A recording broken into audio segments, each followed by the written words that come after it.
Hi, this is Alex from FederalJack.com and Hack Miami, and I was arrested here for filming the police. They erased my footage, but I got it back. Here's my story.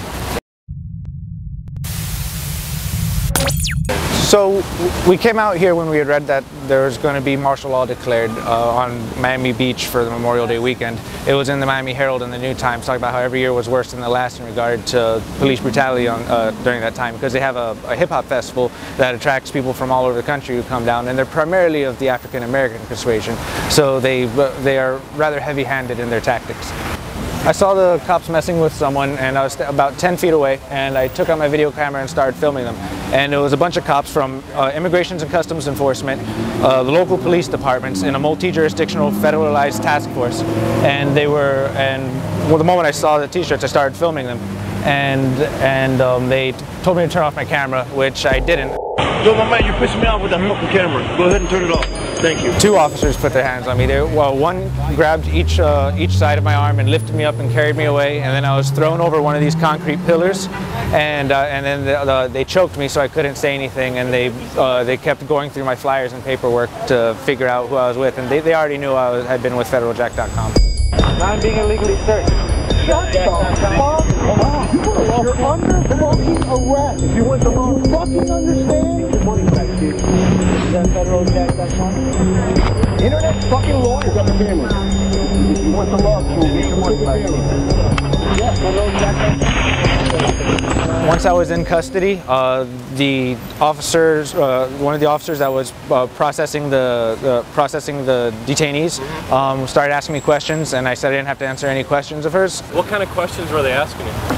They were asking me who I was with, but there was a bunch of people from FederalJack.com that I was out here with, started coagulating outside the area, and I was able to communicate with them because there was a fence. And they asked me, who were they, who were we with, why were we filming? I just said I didn't have to talk to them, and she erased she called an assistant over to help her erase the footage, and then put the camera back in my bag as if she had won. Did she say anything to you? Oh, she's like, yeah, you got to tell me you got to tell me who they are, because I'm the police. She actually said that. I wish I had my camera for that. She actually said it. And then did she tell you, I'm going to delete your footage if you don't talk, or did she just do it right? She just did it.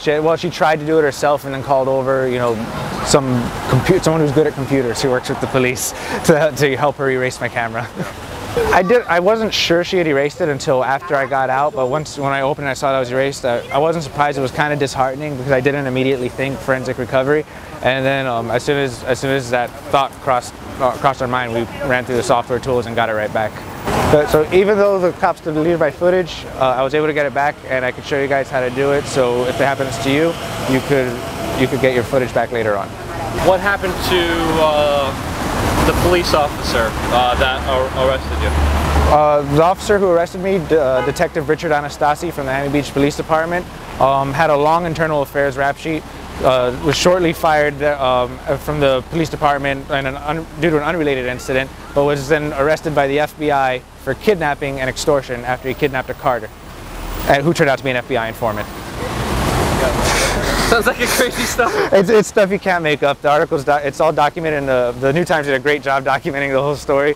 And essentially, he, for whatever reason, was having carded merchandise sent to his house.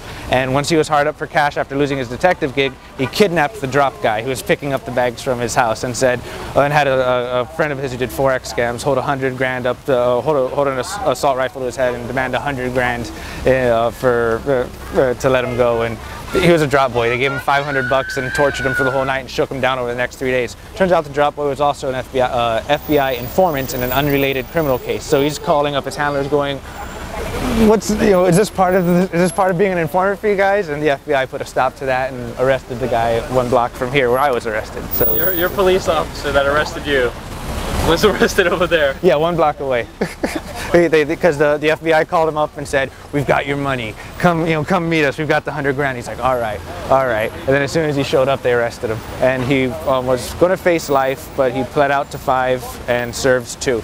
So it goes to show, if you use stolen credit cards, you could serve 20 years. But if you, like Albert Gonzalez, who was also arrested in that hotel right there, so you get 20 years for that. And if you just kidnap someone from a karting ring, you'll only get 2 years. So it started off as an exercise and just the First Amendment in journalism, ended up taking us on a whole thing where I ended up learning how to do forensic recovery, was able to sort of build a career around it, and then simultaneously watch the cops who broke the law and took me in, watch them get arrested for kidnapping people who are also related to the same hacking industry I was in, and it was pretty hilarious. At the end of the day, I could say LOL.